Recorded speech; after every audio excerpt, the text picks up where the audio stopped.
Aujourd'hui, on plonge dans l'art et la science du bullet journal, une pratique de pleine conscience camouflée dans un système de productivité. La promesse du bullet journal est simple, t'aider à traquer le passé, organiser le présent et planifier ton futur. Je tiens un journal depuis 2019, mais récemment je n'étais pas aussi intentionnel et focalisé dans mes actions que ce que je voulais. Il était temps de rentrer en profondeur dans la méthode bullet journal et passer à un nouveau niveau. Dans ce podcast, je couvre les notes que j'ai prises en lisant le livre, on parle de productivité, de se fixer des objectifs, mais surtout de creuser le sens de ce qu'on fait, de comment clarifier le sens de nos actions peut amplifier leur force, ainsi que notre motivation à les faire. Je vais essayer d'y incorporer mes propres histoires et exemples de comment le bullet journal a influencé ma vie. Je te souhaite un excellent épisode. J'ai créé le bullet journal parce que j'en avais besoin. Ayant grandi avec un TDAH, bien avant que les ressources ne soient facilement disponibles, j'ai lutté avec acharnement contre la distraction, la procrastination, l'hyperactivité, l'envahissement et le stress, l'anxiété et la solitude qui en découlaient du fait d'être perçu comme l'enfant stupide.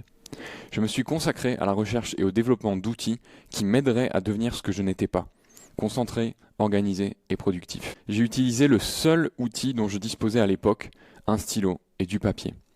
Dès ma jeunesse, j'ai passé des années à tester et à itérer différents outils et systèmes. La plupart n'ont pas fonctionné, mais j'ai continué car je n'avais pas d'autre choix.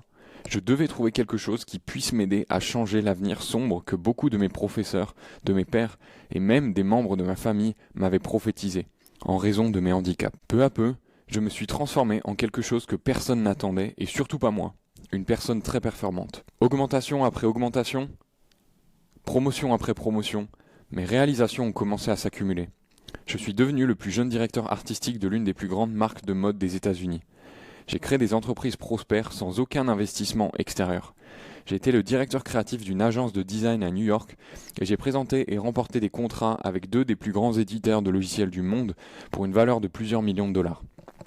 Ce qui est étrange, c'est que peu importe ce que j'ai accompli, je ne me suis pas senti mieux. Toutes ces réalisations me semblaient vides. Tout a changé un jour lorsque j'avais atteint un sommet professionnel. J'avais coché une case dans ma carrière qui aurait dû m'apporter une joie immense ou au moins un grand sentiment d'accomplissement. Au lieu de cela, je n'ai rien ressenti. Puis j'ai ressenti de la tristesse, puis de la peur. Si je ne me sens pas bien, maintenant, qu'est-ce qui va m'arriver? Que dois-je faire? Puis, dans un moment de clarté aveuglante, j'ai réalisé qu'il me manquait la réponse à une question fondamentale. Qu'est-ce que je veux? J'avais passé toute ma vie à faire ce que les autres me disaient que je devais faire, que je devais vouloir. Je ne m'étais jamais arrêté pour réfléchir à ce que je voulais vraiment. Il n'était donc pas étonnant que la plupart de mes activités soient dépourvues de sens. C'est alors que j'ai eu une idée. Et si je prenais cette méthode qui s'était avérée si efficace pour mieux travailler et que je l'utilisais pour mieux être?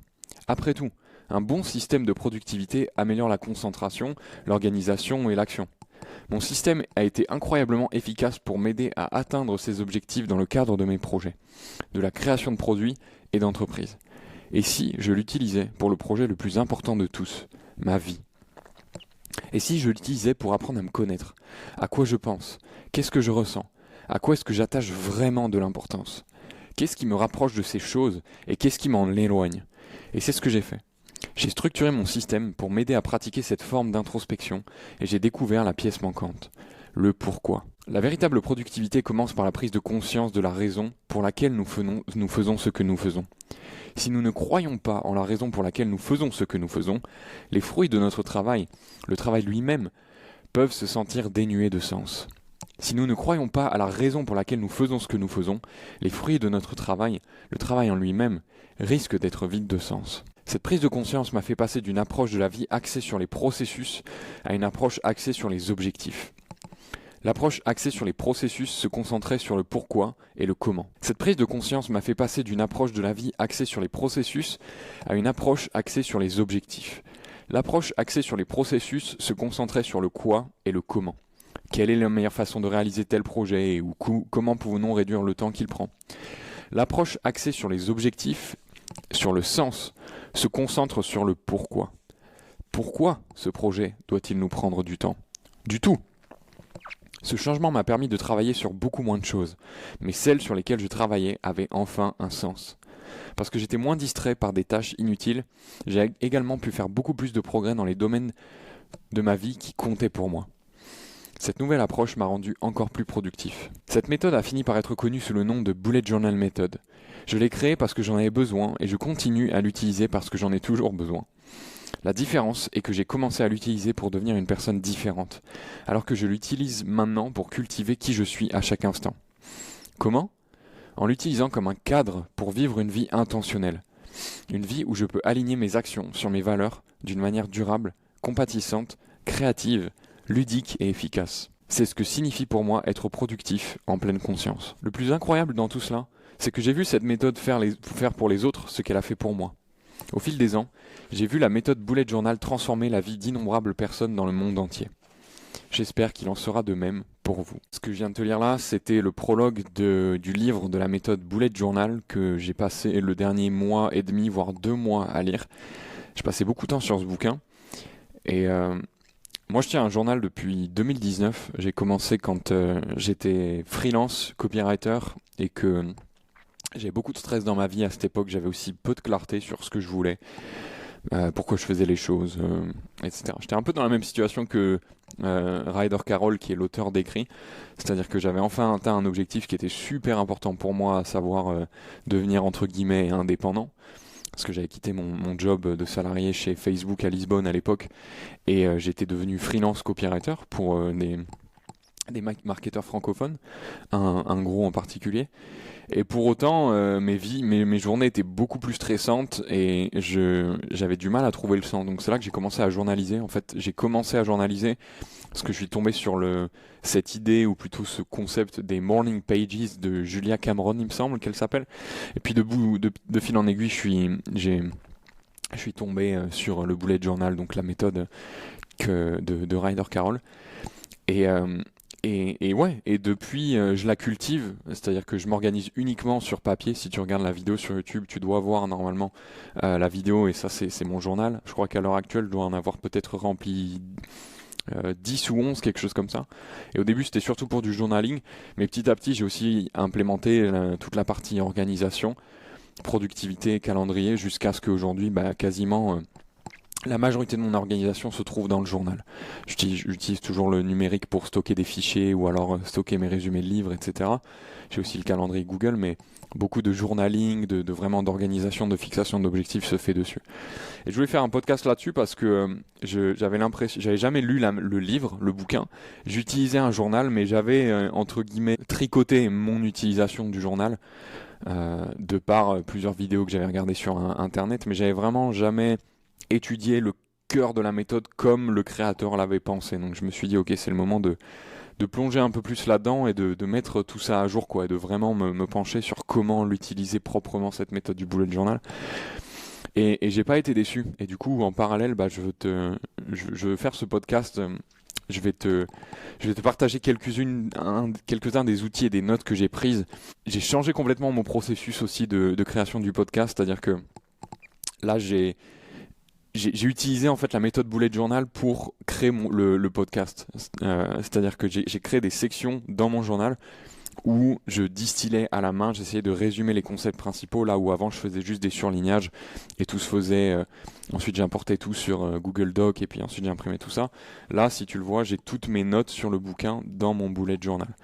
Et donc c'est aussi un test fun un peu pour voir si c'est plus intéressant de passer plus de temps sur du matériel en l'écrivant à la main, mais si ça a des bénéfices en termes de meilleure retenue d'informations et aussi de meilleure transmission par rapport à juste copier-coller. Donc j'aimerais qu'on réponde simplement, qu'on fasse ce podcast. Ça va être vraiment différent des autres, mais je vais essayer j'ai posé quelques questions qui me semblent importantes à répondre, si jamais toi ça t'intéresse, si le concept te rend curieux. Et on va dérouler le podcast comme ça en suivant un set de questions auxquelles je vais tenter de répondre tout simplement au fur et à mesure du podcast. Donc vraiment le mener comme une discussion, un peu comme si je lisais le livre et que je posais des questions au livre et que toi tu étais là pour en extraire vraiment l'essence. Donc ok, concrètement c'est quoi le bullet journal, quoi ? C'est quoi la mission du bullet journal ? Et la mission du bullet journal, c'est, d'après Ryder Carroll, c'est de t'aider à dépenser les deux ressources qui sont les plus importantes pour nous, à savoir le temps et l'énergie, de manière beaucoup plus intentionnelle. Aujourd'hui, on vit dans un monde qui est débordé, ou en tout cas qui regorge d'informations. On est bombardé constamment par de l'info. Je ne vais pas étendre sur ce point-là, tu sais exactement de quoi je parle. Et du coup, en fait, on est noyé là-dedans. Et on est paralysé parce qu'on ne sait plus à quoi est-ce qu'on doit donner de l'importance. Qu'est-ce qui mérite notre attention? Quels conseils valent la peine d'être vécus? Quelle voie vaut la peine d'être suivie? Et en fait, le Bujo, ou en tout cas le bullet journal, c'est dans ce contexte-là de surcharge d'informations, de bombardement permanent, de stimulation et de signaux qui sont là pour nous distraire. Le bullet journal, c'est une pratique qui est là et qui te permet de ralentir et de processer et de réfléchir et de focus et de te forcer à être spécifique et granulaire sur ce que tu veux. Prenons un exemple, avec les bullet journal, tu peux vraiment l'utiliser comme un outil pour te fixer et suivre tes objectifs. Imaginons lancer un podcast. Quand tu écris sur papier, quand tu définis tes objectifs sur papier, par exemple, je veux lancer un podcast, le bullet journal, bon, il y a aussi des outils qui sont détaillés dans le livre, mais tu es forcé à être plus spécifique en fait. Sans bullet journal, tu peux très bien te dire, ok, je veux lancer un podcast, et le lendemain, tu te lances, tu fais tes recherches sur Amazon, tu achètes un micro, etc. Mais avec le bullet journal, tu peux aller un cran plus loin. Tu peux te demander, et on va le voir plus tard, pourquoi c'est important de creuser le pourquoi, mais tu vas te demander, ok, je veux lancer un podcast. Pourquoi? C'est quoi? Qu'est-ce que j'essaye d'accomplir en lançant ce podcast? Il y a une technique notamment qui s'appelle les 5 pourquoi qui te pousse à creuser 5 fois pourquoi. Et pourquoi c'est important? À nouveau, on va le voir plus tard, mais c'est parce que quand tu clarifies le sens, le comment et le quoi devient beaucoup plus facile. Quand le pourquoi est clair, le comment et le quoi sont beaucoup moins passibles de te poser problème en fait, ou alors de te faire ralentir, ou alors de te faire abandonner, parce que tu sais pourquoi tu veux le faire. De la même manière, comment est-ce que tu veux le faire? Tu clarifies le comment, tu définis une stratégie avant de te lancer la tête baissée dans le projet. Tu clarifies de quoi tu veux parler, etc., etc. Donc l'idée, la mission du bullet journal, c'est que dans un monde qui est blindé d'informations et dans lequel tu peux très facilement te noyer et te perdre et perdre tout sens de qu'est-ce qui est important pour toi, qu'est-ce qui vaut ton attention, qu'est-ce qui te donne du sens, qu'est-ce qui te fait envie, etc. Le bullet journal, de par sa pratique d'écrire avec un stylo sur papier, qui est lent, tu dois acheter le papier, tu dois pas oublier le carnet, et ben ça te force à ralentir, à processer, à réfléchir et à focus en fait. Beaucoup plus sur tes actions, parce que chacune de tes actions doit être faite de manière intentionnelle. Chaque mot que tu écris, c'est un mot que tu vas devoir fournir, pour lequel tu vas devoir fournir un effort. Donc ça entraîne en fait cette intentionnalité et cette la qualité de l'énergie et de l'intention que tu mets dans tes actions en fait. Là j'ai pris une note. Vivre une vie pleine de sens demande d'agir avec intention. Vivre de manière intentionnelle, c'est l'art de faire nos choix avant que les autres ne fassent les choix pour nous. Richie Norton. Vivre de manière intentionnelle, c'est l'art de faire nos choix avant que les autres ne fassent nos choix pour nous. Et aujourd'hui, le flux de médias nous a fait déléguer l'action de définir ce qui a du sens pour nous. C'est super important cette phrase, c'est très fort. Vivre de manière intentionnelle, c'est l'art de faire tes choix avant que d'autres ne les fassent. Et tu pourrais dire, quand tu te poses 2 secondes et que tu y réfléchis, tu pourrais dire ouais, mais moi je fais mes choix, etc. Oui, mais dans quelle mesure en fait? On sait très bien que, à nouveau, je ne vais pas étendre là-dessus, mais on sait très bien qu'on est constamment conditionné en fait par les algorithmes, le mouvement de la société. Et quelque part, c'est normal parce que c'est notre mécanisme naturel, j'ai envie de dire, d'être une éponge, surtout quand on est enfant. Hier, on est allé visiter des amis avec avec ma copine et ils avaient une enfant de 6 mois, elle s'appelait Linda, elle commençait à peine à apprendre à se redresser. Et donc moi, j'ai essayé de lui montrer en imitant, en lui montrant l'exemple de comment passer d'une position sur le ventre à une position assise, comment elle pouvait faire. Et tu pouvais voir que elle commençait à bouger sa jambe arrière, elle essayait de contracter ses petites fesses pour essayer de se hisser et de reproduire ce mouvement. Donc le mécanisme de reproduction par observation, c'est quelque chose de naturel, mais poussé à l'extrême comme il l'est aujourd'hui, à savoir via les réseaux sociaux, via les conditionnements, via ce qu'on t'apprend à l'école, via voilà, toutes les informations auxquelles on est constamment exposé, on en vient à déléguer en fait ce qui a du sens pour nous. Et il y a un moment dans ta vie d'adulte, si tu veux vivre une vie de manière intentionnelle, c'est important de te poser et te dire, attends, calque pur, de reproduction pure de ce que les autres te servent, entre guillemets, les algorithmes, voilà, en ce moment la mode c'est d'être entrepreneur, en ce moment la mode c'est d'être libre, etc. Ouais, mais qu'est-ce qui a du sens vraiment pour toi, tu vois? Et donc c'est ça la mission du bullet journal. C'est un outil qui t'offre un espace de pause dans lequel tu vas pouvoir te poser les bonnes questions. C'est pas immédiat, ça prend énormément de temps, mais c'est un espace en fait. C'est un espace que tu crées, une sorte de zone tampon. Là, je me suis marqué la définition de l'intentionnalité. Qu'est-ce que c'est? La définition de l'intentionnalité, c'est la capacité de l'esprit à se diriger vers où il voit du sens et à prendre les actions dans ce sens. L'intentionnalité, c'est la capacité de l'esprit à se diriger vers où il voit du sens et à prendre des actions dans ce sens. L'opposé de l'intentionnalité, dans ce cas, c'est être en autopilote. Et combien de temps est-ce qu'on passe en autopilote, tu vois? C'est vraiment une question importante à se poser. Et moi, ça m'arrive constamment, tous les jours, tu vois, je le sais très bien. Il y a des fois, je me perds sur les réseaux et moi aussi, je suis victime des mots contre lesquels je prêche moi-même. Mais tu vois, comment est-ce qu'on revient vers plus d'intentionnalité en fait? Comment est-ce qu'on sort de ce mode autopilote et comment est-ce qu'on commence vraiment à se designer une vie comme nous on la voit, dans laquelle nous on voit du sens. Là, il y a une citation.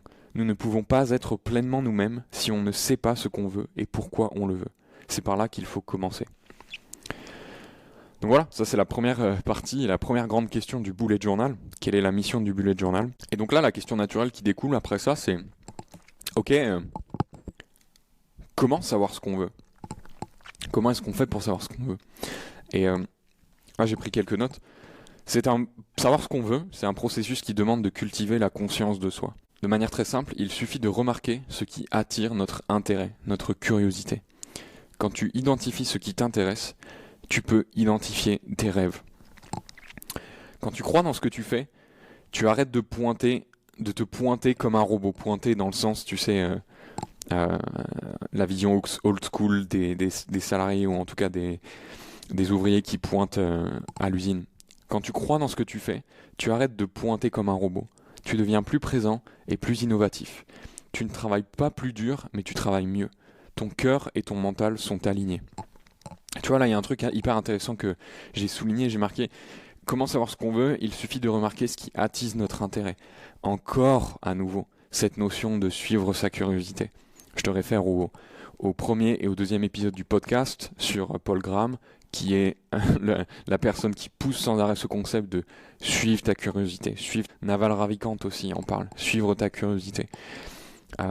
Et là encore, il suffit de remarquer ce qui attise notre intérêt. Le problème, c'est que quand le flot d'informations est beaucoup trop grand, tu perds ce sens en fait, tu perds cette proximité avec ce qui attire ton intérêt. Tu sais même plus vraiment ce que ça fait parce que quand on te sert constamment du repas, tu vois, quand t'es au restaurant, on te sert constamment de la bouffe.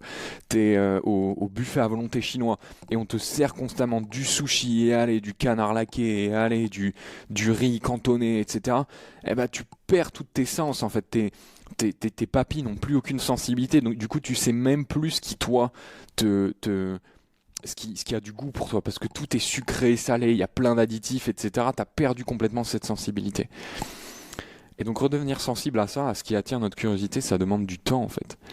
Ça demande du temps de travailler ce muscle, de travailler cette intuition, de ah tiens ça m'attire, je vais aller le suivre. Et je vais pas me laisser distraire, je vais aller le suivre. Comment démarrer concrètement?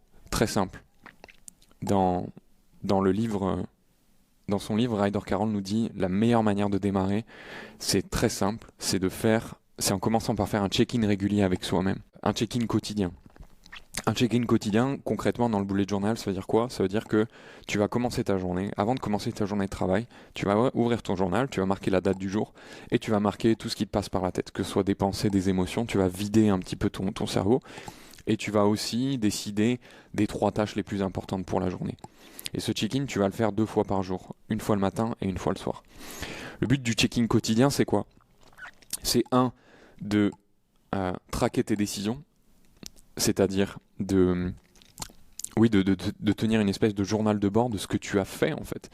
Parce que tu peux passer comme ça beaucoup de temps, des semaines voire des mois, si t'as pas de track record, tu sais, un peu comme dans les anciens navires, en fait, quand les mecs ils naviguaient, tous les jours ils tenaient un journal de bord où ils écrivaient, voilà, aujourd'hui on est arrivé au Cap Vert, aujourd'hui la voile du 3e mois s'est pétée, aujourd'hui on a dû exécuter un des moussaillons parce que ils ont tenté une rébellion, tu vois, journal de bord du véhicule ou journal de bord du navire. C'est la même chose pour notre vie en fait. Donc le check-in quotidien te permet de traquer tes décisions. Il te permet d'apprendre de tes expériences parce que quand tu vis des choses et que tu prends ce temps pour refléter dessus, tu formules consciemment les leçons que tu veux retirer de ça. Et l'acte de les formuler à l'écrit, c'est-à-dire de te forcer à les vocaliser, c'est beaucoup plus puissant que de juste se dire « Ah, il s'est passé ça, je les retiens ». Non seulement parce que tu peux revenir dessus, mais aussi parce que l'acte d'écrire, tu lis tes facultés tactiles avec le cerveau imprime de manière beaucoup plus puissante en fait les leçons, ou en tout cas il enregistre les idées, il engrave les idées de manière beaucoup plus puissante quand c'est lié avec du mouvement, et notamment le fait d'écrire à la main. On verra ça un peu plus tard. Il y a toute une partie dans le bouquin où il fait la différence entre pourquoi est-ce qu'en fait prendre des notes ou copier-coller aujourd'hui sur le PC ou prendre des notes en tapant, c'est moins puissant que d'écrire à la main, même si écrire à la main c'est plus lent. Donc apprendre de tes expériences, je crois que c'est Eric Gale qui disait l'expérience n'est pas signe de sagesse, l'expérience n'est pas synonyme de sagesse tant qu'elle n'a pas été consciemment conscientisée ou travaillée. Donc c'est justement ça que ça te permet de faire. Et enfin le 3e aspect, c'est cultiver la conscience de soi. Donc traquer tes décisions, apprendre de tes expériences, cultiver la conscience de soi. Ça, on peut le rapprocher à une forme de méditation. Une pratique quotidienne où tu fais ce checking avec toi-même, de l'introspection, te demander où est-ce que je suis, est-ce que j'ai pris le bon sens, quelles actions je fais, où est-ce que je mets mon attention. Tu fais ce checking quotidien. Et tout ça te permet de discerner le sens du non-sens. Ça te permet au quotidien d'avoir une espèce de mécanisme d'évaluation en fait, de où est-ce que tu investis ton temps, est-ce que c'est la bonne chose. Ça te permet d'être plus présent, plus efficace, de mettre plus de sens dans tes journées, d'être plus créatif et plus intentionnel envers tes actions et envers tes rêves. Donc c'est comme ça que tu commences, par savoir comment ce que tu veux, en faisant un check-in tous les jours avec soi-même. Après, il y a une section hyper intéressante sur comment commencer concrètement. C'est vraiment un livre qui te guide en fait de A à Z, hein, il t'apprend, tu peux te commander en fait un journal et tu lis le livre en même temps et en même temps tu pratiques. C'est pour ça que j'ai beaucoup aimé ce livre, c'est parce que c'est quelque chose de très pratique. Il te donne vraiment des exercices. Si le livre t'intéresse, d'ailleurs, t'as un lien dans la description pour te le prendre sur Amazon, c'est un lien affilié. Si tu le prends, ça supportera le podcast par la même occasion. Moi, ce que je te conseille, c'est d'acheter le livre et d'acheter un journal en même temps et de vraiment lire un chapitre, appliquer. C'est vraiment le meilleur conseil que je peux te donner. Et là, il y a un chapitre sur comment se désencombrer l'esprit. Chaque décision demande de se concentrer et la concentration demande du temps et de l'énergie.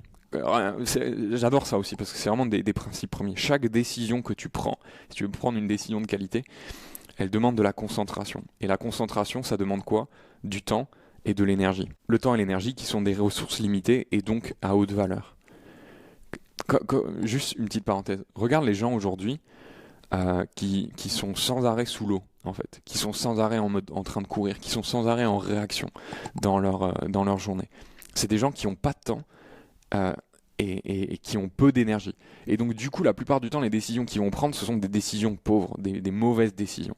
Donc tu vois un peu le cercle vicieux, comment ne pas avoir une pratique de réflexion, ne pas avoir un créneau où tu te forces à ralentir,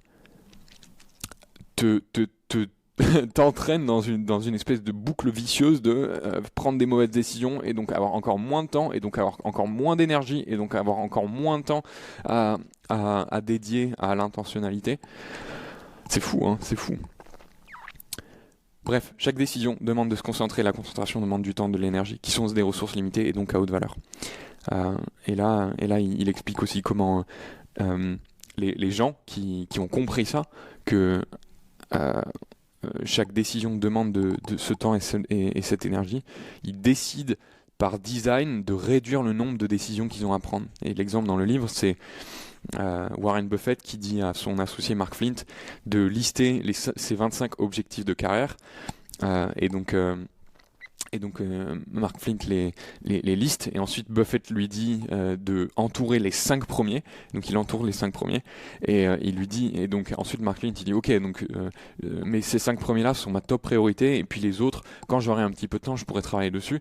Et là Buffett lui dit non, tu n'as pas compris. En dehors des 5 premiers objectifs que tu as listés, le reste de la liste, c'est les choses à absolument éviter en fait. Tu vois, couper. Barack Obama, qui par exemple ne portait que des costumes gris ou bleus pour avoir à prendre le moins de décisions possible. Pareil pour Steve Jobs, pareil pour Mark Zuckerberg. Donc les gens hautement productifs, quand tu regardes des entrepreneurs, tu peux trouver beaucoup d'exemples de personnes qui comprennent l'énergie que ça demande en fait de prendre sans arrêt des décisions et donc du coup qui coupent des décisions. Je t'avoue que quand j'ai lu ça, j'ai moi-même considéré repasser sur un uniforme en fait, tu vois, une espèce de polo jean, peut-être un projet à l'avenir. Mais c'est juste un chapitre pour dire voilà, chaque décision demande du temps et de l'énergie. Et donc comment tu fais ? Quel exercice concret est-ce que tu peux faire pour te libérer du temps et de l'énergie, pour faire une espèce de bilan et d'inventaire, tu vois, parce que quand tu lis la méthode, tu arrives à un point donné dans ta vie, par quoi tu commences concrètement. Et donc le truc que j'ai oublié de dire, c'est que quand tu as trop de décisions, il y a le phénomène qui s'appelle la decision fatigue, donc la fatigue décisionnelle, qui est que tu as trop de décisions, tu utilises t'as beaucoup trop de décisions à faire qui te demandent trop de focus et trop d'énergie. Donc tu vas avoir tendance en fait à éviter les décisions importantes et à te recaler plus sur les décisions faciles. Tu vas éviter les choix importants. Et tu vas bien souvent, tu vas remplacer ça par les distractions, tu vois. Quand tu arrives à la fin de ta journée et que tu sais que tu dois avoir une discussion importante avec ton boss le lendemain, mais que en même temps tu as le choix, tu vois, tu arrives à la fin de ta journée, t'es claqué. Demain, tu as un meeting important et tu as le choix entre te poser, faire un mind map des arguments pour ton meeting ou alors prendre YouTube et binge-watcher 2-3 combats de l'UFC. Qu'est-ce que tu vas faire, tu vois ? Tu vas beaucoup plus facilement avoir tendance à aller vers binge-watcher l'UFC. Donc là, Ryder Carroll disait on doit réduire le nombre de décisions qui nous pèsent pour nous concentrer sur ce qui compte, tu vois. Donc par exemple les habits, les courses, les applications que tu utilises sur ton téléphone. Il y a beaucoup de choses comme ça dans ton quotidien qui sont vraiment automatisables. Je te donne un exemple. Moi en ce moment je suis pas le meilleur exemple de ça, mais je sais que j'essaye beaucoup de fonctionner comme ça dans ma vie par système. C'est-à-dire que depuis très récemment, j'ai toujours fait beaucoup de sport, mais j'ai toujours eu une règle de dire ok, le sport je le fais toujours soit le matin soit l'après-midi en fonction des phases de vie. Et là j'ai remarqué par exemple que pour moi c'est beaucoup plus efficace de le faire le matin, même si je perds un petit peu de temps de travail du coup le matin de focus. Mais si le matin j'enchaîne méditation, sport et que ensuite je commence par le travail, ça m'empêche de réfléchir. Tu vois, les fois où je faisais le sport l'après-midi, j'avais beaucoup plus tendance à procrastiner parce que tu rentres le soir, t'es crevé. Ça s'appelle l'ego depletion, c'est qu'au fur et à mesure de la journée aussi, tes réservoirs de volonté ils descendent. Donc toutes les choses qui sont très importantes, c'est beaucoup plus intelligent de les faire dès le matin parce que c'est le moment où tu as le réservoir de volonté le plus grand et frais en fait après une bonne nuit de sommeil. Donc Donc être conscient de ça en fait. Et tu vois, ça, je sais pas, t'écoutes ce podcast, tu dis ouais ça je le sais, mais moi je suis choqué de voir à quel point il y a des gens pour qui ça c'est pas une évidence en fait. Et peut-être que je devrais pas être choqué, peut-être que c'est vraiment quelque chose qui mérite d'être enseigné et qui mérite d'être plus popularisé et plus expliqué en fait de manière simple que voilà les bonnes habitudes de vie, la méditation, le journaling le matin, se préparer à manger aussi, tu vois, automatiser la manière dont tu manges. Pourquoi il y a beaucoup de gens qui aujourd'hui sont en mauvaise santé? Parce qu'ils mangent pas des bons aliments. Pourquoi? Parce qu'ils n'ont pas le temps de cuisiner, etc. Ok, alors il faut trouver un moyen de systématiser tout ça, tu vois, de pas avoir à prendre de décision. Tu vas faire les courses toujours le même jour. Tu rentres le soir, tu cuisines pour le lendemain. Tu vois, c'est des petits systèmes comme ça qui te permettent vraiment de pas avoir à réfléchir et que les éléments importants de ta vie soient pris en compte, soit ok, soit coché. Et donc après, il donne un exercice beaucoup plus concret. Si jamais tu es dans une phase où tu vis la fatigue décisionnelle, comment sortir ou stopper la fatigue décisionnelle? Tu vois, tu as une vie chaotique. Il y a beaucoup trop de choses qui se sont accumulées. Entre le job, ton couple, les enfants, tenir un lien avec la famille, prendre soin de ton corps, bien manger, travailler sur ton business à côté, tu vois, quand tu as plein de trucs comme ça, comment est-ce que tu fais pour stopper, quand tu as plein d'éléments de ta vie comme ça qui te sollicitent, comment est-ce que tu fais pour stopper et te refocaliser sur l'essentiel? Et donc là, il donne un exercice, je t'invite vraiment à prendre le bouquin, à acheter le livre, hein, et dedans tu auras tout l'exercice, mais il y a un exercice qui s'appelle l'inventaire, où en gros tu fais 3 colonnes. Tu prends une feuille A4, tu vois, et tu traces 3 colonnes sur cette feuille, donc que tu divises ta feuille en 3. Et donc à gauche, tu vas marquer ce qui est en cours, ce sur quoi tu travailles. Au milieu, ce qui devrait être en cours, ce sur quoi tu devrais travailler. Et à droite, ce sur quoi tu veux travailler, sur quoi tu as le désir de travailler. Et tu prends vraiment du temps pour lister tout ça. Donc, sur quoi est-ce que je travaille? Sur quoi est-ce que je devrais travailler? Qu'est-ce qui est important? Sur quoi est-ce que j'ai vraiment envie de travailler? Et tu fais toute une liste comme ça. Et c'est un exercice qui prend du temps, tu vois, 1 jour, 2 jours. Tu reviens dessus. Et tu arrives avec une massive liste. Et ensuite, tu vas te demander, pour chaque élément qui est sur ton inventaire, donc là, tu as ton inventaire de vie. Et tu vas te demander, 1, est-ce que c'est vital? Oui ou non? Et 2, est-ce que c'est vraiment important? Donc tu vois, tu as une tâche. Dans tes 3 colonnes, pour chacune de tes tâches, tu vas te demander, est-ce que c'est vital? Si c'est oui, tu la gardes. Tu vois, par exemple, je sais pas moi. Faire les courses, aller jouer avec les enfants, sortir le chien, le boulot par exemple. Tu vois, j'ai un boulot, ok, ça me rapporte de l'argent, c'est mon salaire. Est-ce que c'est vital? Oui, j'ai besoin de cet argent pour vivre, pour mettre de côté, pour assurer la sécurité de la famille, etc. Ok. Si c'est pas vital, est-ce que c'est important? Le sport par exemple. Peut-être que, je sais pas, tu vas au CrossFit toutes les semaines. Est-ce que tu pourrais t'en passer? Oui, en théorie. Mais est-ce que c'est important? Oui, parce que ça te permet de décompresser. Ok, tu le gardes. Mais si c'est pas vital et si c'est pas important, tu le vires. Tu le vires, c'est une distraction. Donc ça, c'est un des exercices pour faire une sorte de table rase, de reset total de ta vie, l'inventaire de tes tâches. Ensuite, on arrive au chapitre que j'adore. C'est sur un chapitre où il parle de l'importance d'écrire à la main. Et en quoi c'est bénéfique encore aujourd'hui. Il y a une résurgence de ça, hein, il y a une résurgence de l'amour pour les outils analogiques, ça revient, et je pense qu'il y aura sans arrêt des cycles comme ça, tu sais, c'est un peu comme les vieux CD, aujourd'hui t'as Spotify, t'as Deezer, etc., mais t'as aussi des mecs qui reviennent en charge, en chargeant sur l'amour des vinyles, etc., tu vois, donc il y a toujours une résurgence de ce qui fonctionne à la old school, comme les écrivains qui continuent d'écrire sur des vieilles machines à écrire.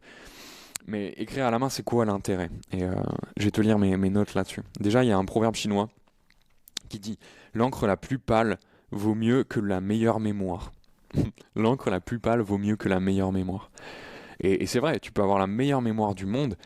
Si tu écris quelque chose, si tu traques tes pensées, si tu traques tes décisions, tes raisons de pourquoi tu fais les choses, ça a beaucoup plus de valeur et c'est beaucoup plus fiable que ta mémoire. Notre mémoire est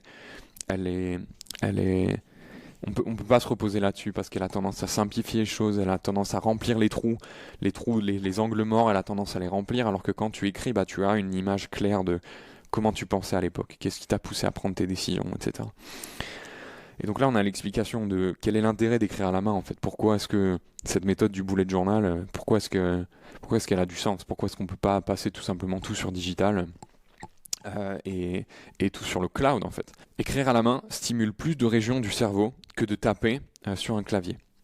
Ça te permet de mieux imprimer ce que tu apprends. Donc dans le livre, il y a tout un tas d'études qui ont été menées, notamment chez des étudiants, et leur taux de rétention de l'information, de rétention et aussi de capacité à mieux l'expliquer. Ils faisaient 2 groupes comme ça, un groupe qui prenait des notes à l'écrit et un autre groupe qui prenait des notes sur ordinateur. Et le groupe qui prenait des notes à l'écrit avait systématiquement un meilleur taux de succès et de passation de réussite aux examens. Que c'est quelque chose qui travaille aussi la mémoire, parce qu'à nouveau, tu associes plusieurs éléments en fait. Il y a plusieurs mécanismes cognitifs qui travaillent. Quand tu associes la main, les gestes de main avec le cerveau, l'information s'imprime beaucoup mieux, reste beaucoup mieux. Il y a aussi un élément important là-dessus, c'est que une phrase que j'adore dans le livre, c'est que, tu vois, quand tu as la question, ok, mais c'est inefficient, ça va super lentement, ça va pas vite, quand t'as pas beaucoup de temps, tu pourrais aller beaucoup plus vite, tu vois, aujourd'hui tu as le speed reading, tu peux écouter les livres audio, etc. Combien de personnes aujourd'hui disent, ouais, mais moi je lis pas de livres, ou alors je prends pas de notes, j'écoute juste des livres audio, tu vois. Et ce à quoi Ryder Carroll répond, oui, mais l'inefficience de l'outil, c'est-à-dire l'inefficience, le fait que tu dois écrire à la main, etc. C'est justement ça qui te donne un avantage cognitif, parce que du fait qu'il y a beaucoup plus de friction, tu mets aussi beaucoup plus d'intention dans chaque élément que tu retiens. Tu vois, moi quand je lis mon livre, j'ai toujours un stylo à la main. Moi j'annote sur mon livre. Je sais que j'ai une collègue ici, elle voit là quand je prends des notes sur mes livres, elle a envie de s'arracher les cheveux et de dire, oh, tu respectes pas l'auteur et tout. Et moi je lui dis non, au contraire. Enfin, personnellement, si j'étais auteur et que j'avais un lecteur qui venait vers moi avec mon livre mais gribouillé dans tous les sens, complètement destroy, parce que le mec il a pris des notes, il a voulu vraiment confronter sa pensée à la mienne, mais je serais l'auteur le plus heureux du monde. Donc moi j'écris comme ça dans mon livre, vraiment je le détruis mon bouquin, mais c'est parce que je réfléchis dessus en fait. Mon support de réflexion, c'est vraiment l'écriture que je fais sur ce bouquin. Et le fait qu'il y a cette friction, avant de prendre une note, tu vois, quand tu soulignes un passage et que tu veux écrire une note dessus, bah ça te prend du temps en fait, tu vois, ça te prend du temps. Donc tu dois vraiment réfléchir, et du coup tu fais aussi des sessions de lecture beaucoup plus courtes parce que ça t'épuise plus, tu vois, mais à force tu deviens aussi beaucoup plus concentré, donc tu peux faire des longues sessions. Moi généralement je lis en moyenne 2 heures à 2 heures et demie par jour quand je me prépare pour les podcasts comme ça. Mais tu vois, non seulement ça t'entraîne, c'est vraiment comme un entraînement, mais aussi tu investis plus de concentration, de temps et d'énergie dans les notes que tu prends, et donc tu les sélectionnes mieux, et donc elles ont une meilleure qualité comparé à quand tu écoute un livre audio. Il n'y a pas de hiérarchisation en fait, t'écoutes tout d'un coup et bien souvent tu te souviens de rien. Ou alors quand tu prends des notes à l'écrit, ou quand tu lis sur ta tablette, boum, juste avec ton doigt tu soulignes, mais t'en fais quoi des notes derrière? Et comment est-ce qu'elles te servent? Alors que quand t'écris, bon bien sûr c'est des mécanismes qui s'apprennent aussi derrière, mais tu vois, quand tu surlignes quelque chose, tu peux te demander, ok, cette idée elle est intéressante. Ensuite, tu te demandes, comment est-ce que ça, je l'applique au quotidien? Et tu te poses la question, tu vois. Et c'est vraiment ça, le processus d'apprentissage que tu peux mener sur un livre. Tu peux le faire sur tablette aussi, mais pour le coup, il n'y a pas la friction, le fait de travailler sur papier, ça te force à clarifier les pensées, à clarifier ce que tu veux vraiment retirer de ce bouquin. Et du coup, l'inefficience du processus, on revient à ce que disait Ryder Carroll, c'est là que ça te donne un avantage cognitif, justement. C'est l'inefficience de l'outil qui lui donne son avantage. Parce que ça te force à synthétiser, ça te force à clarifier, ça te force à vraiment extraire au maximum l'information pour qu'elle te serve dans ton quotidien. il y a une phrase, le chemin le plus long est en réalité le chemin le plus court. Donc il n'y a pas de raccourci. En tout cas, le raccourci, c'est le chemin le plus long. Parce que tu peux passer peut-être 1 mois et demi sur un bouquin. Mais si tu passes 1 mois et demi sur un bouquin et que tu le synthétises à balle, et que tu prends les meilleures notes possibles, tu n'auras presque plus jamais besoin de le relire, parce que tu auras extrait la valeur du livre jusqu'à sa dernière goutte. Moi, je vois l'apprentissage comme faire des jus de légumes. Tu sais, les extracteurs de jus, tu as deux types d'extracteurs de jus. Tu as les centrifugeuses, qui sont les machines que tu vois dans beaucoup de commerces. L'avantage des centrifugeuses, c'est que ça va hyper vite. Donc, les mecs, ils peuvent te faire des jus vraiment hyper rapidement, ils jettent les fruits en entier dedans. Et en fait, la centrifugeuse, elle tourne tellement vite. C'est un mécanisme où tu as un tambour à l'intérieur qui tourne. Et du coup, le jus est projeté sur les parois. Donc tu vas beaucoup plus vite, c'est beaucoup plus efficace, donc en termes de business c'est mieux parce que le client n'a pas à attendre 15 minutes pour faire un jus. Mais en fait les nutriments, on sait que ce processus il appauvrit les vitamines et les nutriments qui sont extraits du jus parce que tu as l'oxydation du fait de la vitesse, etc. Les meilleurs extracteurs de jus, c'est justement ceux où la vis tourne le plus lentement possible. La vis tourne extrêmement lentement, donc vraiment le jus est compressé et tout le liquide du fruit est pressé et séparé en fait de la matière. Et c'est exactement la même chose, tu vois, pour l'apprentissage et pour l'écrit. Et pareil pour prendre des décisions. Après, il faut contrebalancer aussi avec quand tu prends une décision, il faut agir vite. Mais bon, ça c'est comme la vie, c'est sans arrêt des paradoxes comme ça. Et une autre phrase là-dessus pour terminer, la vraie efficience, ce n'est pas juste aller vite, c'est passer plus de temps sur ce qui compte vraiment. La vraie efficience, ce n'est pas aller juste plus vite, c'est passer plus de temps sur ce qui compte vraiment.